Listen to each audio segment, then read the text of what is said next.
आपसे अनुरोध करूंगा कि आप बाबा साहब डॉक्टर अम्बेडकर के अनुयायी और भगवान बुद्ध के धम्म के उपासक हो, इसलिए एक तो आप ये संकल्प लें कि अपने आप को जाटव कहना छोड़ें। जब भी कहीं परिचय हो अपने आप को बौद्ध कहें। आप बाबा साहब की बात करते हो लेकिन बाबा साहब की बात नहीं मानते। बाबा साहब डॉक्टर अम्बेडकर भारतीय संविधान देके गए, उसमें आपको धर्म की स्वतंत्रता है, उपासना की स्वतंत्रता है, विश्वास की स्वतंत्रता है। अब बाबा साहब तो नहीं रहे लेकिन संविधान तो मौजूद है, आप उसका अनुसरण करें। अगर आप जब तक अपने आप को जाटव कहते रहेंगे, कोहली कहते रहेंगे, धोबी कहते रहेंगे, वाल्मीकि कहते रहेंगे, खट्टिक कहते रहेंगे, आपके प्रति लोगों का घृणा का भाव रहेगा। इसलिए बाबा साहब डॉक्टर अम्बेडकर किस बात के प्रतीक हैं? बाबा साहब डॉक्टर अम्बेडकर ज्ञान के प्रतीक हैं। और आप कब मानते हैं किसी बात को? जब बहुत से लोग मानने लगते हैं। बाबा साहब डॉक्टर अम्बेडकर कोलंबिया विश्वविद्यालय जो विदेश में है, अमेरिका में है, और वहां से पढ़ने के आने के बाद, इतना समय अंतराल गुजरने के बाद, विश्व स्तरीय विद्वानों ने जब रिसर्च किया ज्ञान के क्षेत्र में, आईक्यू की जांच होती है ना, आईक्यू जांच होती है मस्तिष्क की कि हमारा दिमाग कितना तेज है, तो बाबा साहब डॉक्टर अम्बेडकर से अभी तेज किसी का दिमाग सिद्ध नहीं हुआ था। इसलिए बाबा साहब डॉक्टर अम्बेडकर को कोलंबिया विश्वविद्यालय ने अपने दरवाजे पर लिखवा दिया है, doctor Ambedkar is the symbol of knowledge. Baba Saheb doctor Ambedkar ज्ञान के प्रतीक हैं और हम डॉक्टर अम्बेडकर के अनुयायी हैं, तो हम भी किसके प्रतीक होने चाहिए? ज्ञान के प्रतीक होने चाहिए। ये पहचान होनी चाहिए डॉक्टर अम्बेडकर के जो अनुयायी हैं वो ज्ञानवान होते हैं, वो तर्कवान होते हैं, वो शीलवान होते हैं, उनकर करुणा मैत्री का भाव होता है। इसलिए हमारी पहचान बुद्ध के रूप में होने चाहिए। और भगवान बुद्ध भी शुद्ध ज्ञान है, विशुद्ध शुद्ध ज्ञान है। इसलिए दोनों का संबंध ज्ञान से है, गुण से है, सदाचार से है। और हम अपनी पहचान जाटव से बनाए रखना चाहते हैं। इसलिए आप अपने आप को बौद्ध कहें, बौद्ध लिखें। जाति का अगर लाभ लेने वाली बात है आरक्षण का, तो आप बाजार में जाते हैं, बनिया को पैसा देते हैं और पैसा देने के बाद में सौदा लेके घर आते हैं, क्या उससे कोई मित्रता चलती है? अरे हमने उसको कुछ पे किया, उसने हमें दे दिया। आरक्षण मिलता है तो सरकार की खैरात नहीं है। हम भारत के मूल निवासी हैं और मां कभी बच्चों के साथ में भेदभाव नहीं करती। मां खाना बनाती है, उसके 5 बच्चे हों तो सबके बीच में रखती है और कहती है बेटा सभी अपना पेट भर के खाओ। कहते नहीं कहते? और आप भारत को भी भारत माता कहते हो। और इस माता ने किसी के साथ में भेद नहीं किया। और भेद कौन करता है? भाई भाई भाई भाई भेद करता है तो द्वंद्व होता है। महाभारत का युद्ध भी भाई भाइयों का खराब नियत का दुष्परिणाम था। इसलिए हम तो उन लोगों को भी चेतावनी देना चाहते हैं जो शासन सत्ता में बैठे हुए हैं। भारत के सभी पुत्रों को मां की संपत्ति में अधिकार है। भारतीय संविधान में भी यही परिकल्पना की गई है। इसलिए समय रहते उनकी सत्ता में, संपत्ति में, शासन में, प्रशासन में भागीदारी सुनिश्चित करें। हम नहीं चाहते कि कोई भी हमारे बौद्ध अनुयायी या बौद्ध समाज जो लंबे समय से मान सम्मान, हक और हकूकों से वंचित रखा गया है, उन्हें संघर्ष का रास्ता अख्तियार करना पड़े। इसलिए आप बौद्ध समाज के सम्मानित साथियों, माता और बहनों, अपने आप को जातियों के नाम मिटा दो, सब अपने आप को बौद्ध कहें, अम्बेडकर अनुयायी कहें। हम जब तक जातियों में रहेंगे और राजनीतिक पार्टियों में रहेंगे, विभाजित रहेंगे। राजनीतिक पार्टी स्वार्थ के लिए काम करती है, नेता अपने अपने स्वार्थ के लिए आपको बाबा साहब का नाम लेकर के समझाते हैं, लेकिन धर्म निस्वार्थ भाव से काम करता है। इसलिए हमें सामाजिक एकता के लिए और अपना जनमत तैयार करने के लिए धर्म के झंडे के नीचे एक होना होगा, पंचशील के झंडे के नीचे एक होना होगा। वहां कोई स्वार्थ नहीं होता, वहां कोई इलेक्शन नहीं होता, और जब पंचशील के झंडे के नीचे आप होंगे और जनमत ज्यादा होगा तो नेता को तुम्हारे बीच में आकर के घोषणा करनी पड़ेगी कि हम बाबा साहब डॉक्टर अम्बेडकर के सच्चे अनुयायी बनेंगे, दलाल नहीं बनेंगे।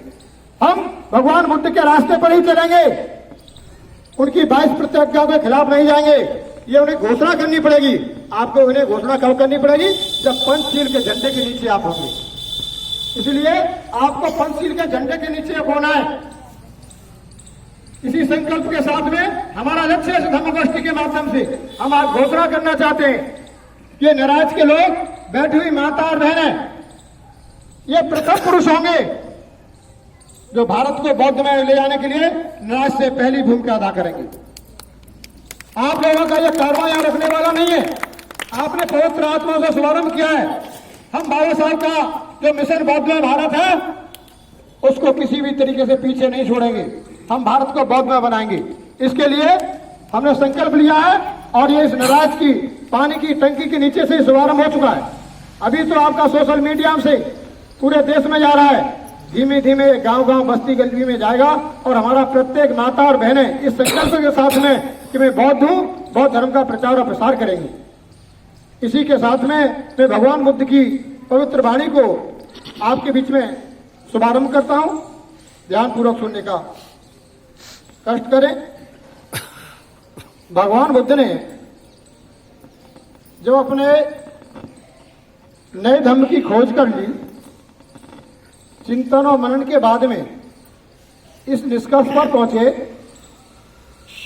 कि मुझे जो ज्ञान प्राप्त हुआ है या मैंने जिस मार्ग को खोजा है, ऐसा मार्ग इससे पूर्व संसार के किसी महापुरुष ने, किसी भी धर्म के संस्थापक ने नहीं खोजा, न किसी धार्मिक पुस्तकों में मिलता है।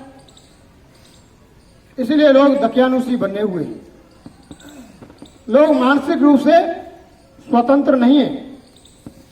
लेकिन भगवान बुद्ध को कभी कभी यह सोचने के लिए विवश होना पड़ता था कि मेरा जो ज्ञान है इतना साइंटिफिक है, इतना संश्लेषण विश्लेषण करने के बाद में इतना बारीक है, इतना सूक्ष्म है कि उसे समझना हर आदमी के बस की बात नहीं है। हर आदमी के बस की बात इसलिए नहीं है कि उस समय भी शिक्षा का स्तर बहुत कम था, क्योंकि शूद्रों को तो शिक्षा का अधिकार ही नहीं था। और ब्राह्मणी धर्म के मानने वाले लोग शिक्षित थे। वो अपने अंदर ये धारणा कर चुके थे कि जो वेद शास्त्रों में है वही पवित्र है, उसी का अनुसरण करना है। तो मैं समझाऊं किसको? जो ऑलरेडी समझे हुए हैं और वो उसमें परिवर्तन करने के लिए तैयार नहीं है, तो उनका समझना बहुत मुश्किल होगा, क्योंकि धारणाएं तोड़नी पड़ेंगी समझने के लिए। और जो इससे वंचित हैं वो शिक्षित नहीं है। इस ऊहापोह में वो चिंतन मनन करने के लिए पेड़ के नीचे, पीपल के पेड़ के नीचे बैठे बैठे विचार कर रहे थे। तभी क्या घटना घटती हुई उसे आप ध्यानपूर्वक सुनें। बौद्धि प्राप्त करने के पश्चात वो अपना मार्ग निश्चित कर लेने के बाद बुद्ध के मन में एक संदेह पैदा हुआ। क्या उन्हें आगे बढ़कर अपने सिद्धांत का उपदेश देना चाहिए अथवा अपने पूर्ण ज्ञान में ही स्वयं को समर्पित रखना चाहिए? उन्होंने अपने मन में कहा, निसंदेह मैंने एक नया सिद्धांत पा लिया है, लेकिन एक सामान्य आदमी के लिए उसे स्वीकार करना और उसका अनुसरण करना कठिन है। विद्वानों तक के लिए भी अति सूक्ष्म है, क्योंकि बहुत ही सूक्ष्म बारीकी से आप संसार की संरचना के बारे में रहस्यों को समझ पाएंगे। लेकिन है सत्य, लोगों के लिए अपने आप को ईश्वर और आत्मा के मायाजाल से मुक्त कर पाना कठिन है। लोगों के लिए अनुष्ठानों, धार्मिक संस्कारों को छोड़ पाना कठिन है। लोगों के लिए कर्मवाद को त्याग पाना कठिन है। संदेह क्यों था?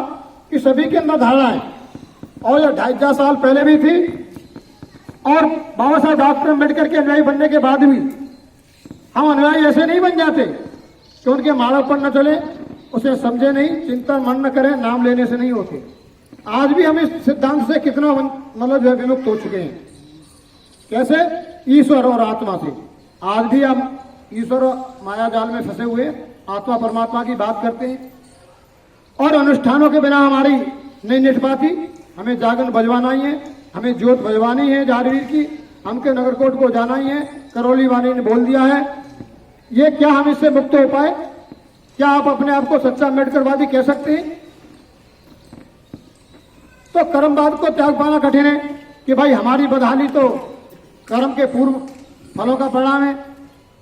और ये धारणा जब तक आप मुक्त नहीं होंगे तब तक आप अम्बेडकरवाद को नहीं समझ सकते, बुद्धवाद को नहीं समझ सकते।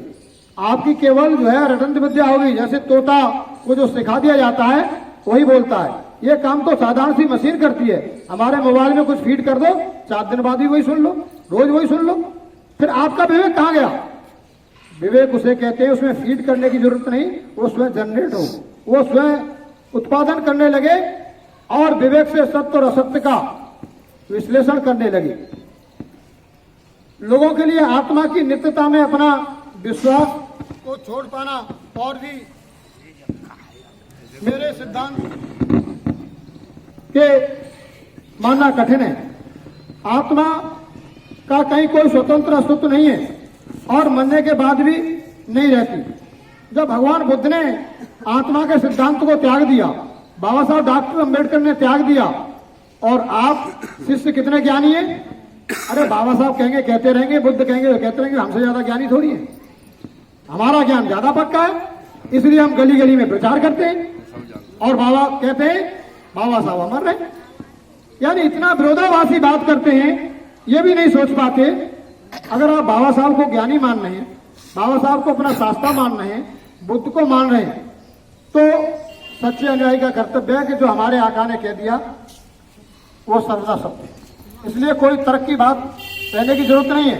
मानवर काशीराम साहब से बहुत सारे लोग तर्क करते थे तो वो एक ही बात कह देते थे, ये फैसला मुझे करने की जरूरत नहीं है, हमारे बाबा साहब ने जो मार्ग दे दिया बस हमें इस पे चलना है, दाएं बाएं हमें नहीं सोचना है। ये उनसे पूछिए, आज बाबा साहब है नहीं कि उन्होंने ऐसा निर्णय क्यों लिया। उन्होंने जो निर्णय लिया, मार्ग दिया, उसी पे हमें चलना है। यही प्रत्येक अम्बेडकरवादी का उसूल होना चाहिए। हमारे बाबा साहब ने 22 प्रतिज्ञा दे दी तो हमारे लिए अमृत सूत्र है, उन्हें हमें धारण करना है। इसके अलावा हमें कुछ भी स्वीकार नहीं है। आदमी स्वार्थरत है और वह इसी में मजा और आनंद लेता है। बाबा साहब को शायद हम इसलिए भी मानते हैं कि आरक्षण मिलता तो नौकरी नहीं मिलती, बस वो हमारा स्वार्थ सिद्ध हो गया ना, हमें वहां से कुछ मिल गया। 22 प्रतिज्ञाओं से हमारा कुछ मिलेगा नहीं, बल्कि छूटेगा। क्या छूटेगा? हमारी मिथ्या धारणा छूटेंगी, हमारी भ्रांतियां छूटेंगी। तो हम छोड़ना कुछ नहीं चाहते, लेना चाहते हैं। आरक्षण से लाभ ले लिया, इसलिए जय हो अम्बेडकर की। और बाबा साहब ने कहा कि भाई इन धारणाओं को त्याग दो जो रूढ़ियां हैं ना। बाबा साहब यहाँ समझौता नहीं है, ये तो हमारे ऊपर कुछ अनिष्ट हो जाए। तो ये हमारी विरोधाभासी बातें हैं। आदमी स्वार्थरत है, वह इसी में मजा और आनंद लेता है।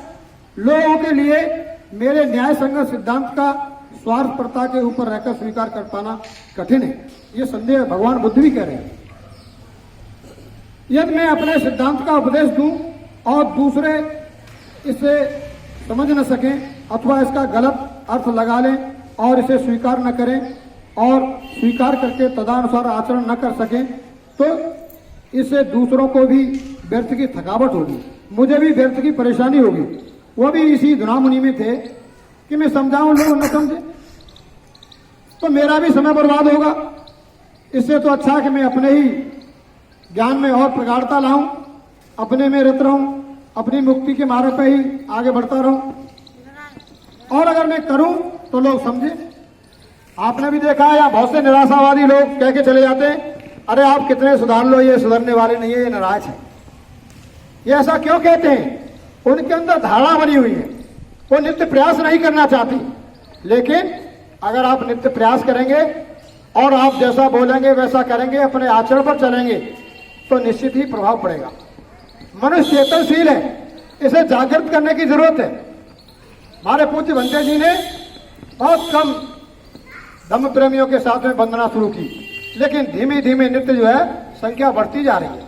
हमारे बुजुर्ग भी आ रहे हैं, हमारे नौजवान भी आ रहे हैं, हमारी माता और बहनें भी आ रही हैं, और ये लोग आते ही नहीं बल्कि बस्ती में प्रचार करते हैं कि धम्म गोष्ठी में जाना चाहिए, वहाँ ज्ञान की बात होती है। हर बहन किसी न किसी को साथ लेके आ रही है, हर भाई किसी किसी को लेके आ रहा है। बस इसी तरीके से श्रृंखला बढ़ती है। एक दिन वो होगा इस पार्क की टंकी में आप लोगों को बैठने के लिए जगह नहीं रहेगी। भगवान बुद्ध आगे कहते हैं, मैं संसार से दूर रहकर एक सन्यासी की जीवन में क्यों न बिताऊं और स्वयं को और अधिक परिपूर्ण बनाने के लिए सिद्धांत का उपयोग करूं। उन्होंने मन ही मन प्रश्न किया, मैं कम से कम अपना कल्याण तो कर ही सकता हूं। इस प्रकार के विचार करने पर बुद्ध के मन में धम्म उपदेश करने की ओर नहीं, निष्क्रियता की ओर मुड़ गया। थोड़ा उनका विचार जो है सोर गया कि इनको समझाना बड़ा मुश्किल है, क्योंकि जिन्हें समझाना चाहता हूं जो शिक्षित हैं, उन्होंने अटल फैसला कर लिया है कि वेद पवित्र हैं, हम उसके अलावा कुछ मान नहीं सकते। ईश्वर ने ही संसार रचा है, अब हमारे करने से कुछ हो नहीं सकता, जो भगवान करेगा वही होगा। जब इन्होंने ऐसा निर्णय ले लिया है तो इन्हें क्या समझाना, और जो पीड़ित हैं उन्हें समझाऊं तो वो शिक्षित नहीं है, वो मनुवादी व्यवस्था ने शिक्षा से वंचित कर दिए हैं, उन्हें पास बैठाने तक का अधिकार नहीं दिया है, वो आपस में भी नहीं बैठना चाहते। शेड्यूल कास्ट के लोग जो है, बहुजन समाज के लोग ही आपस में नहीं बैठते, जब उनके किसी पूर्वज ने ऐसी व्यवस्था नहीं बनाई, दूसरों के पूर्वजों ने बनाई और आपने धारण कर ली। इस व्यवस्था से भगवान बुद्ध भी कुछ जो है चिंतित थे।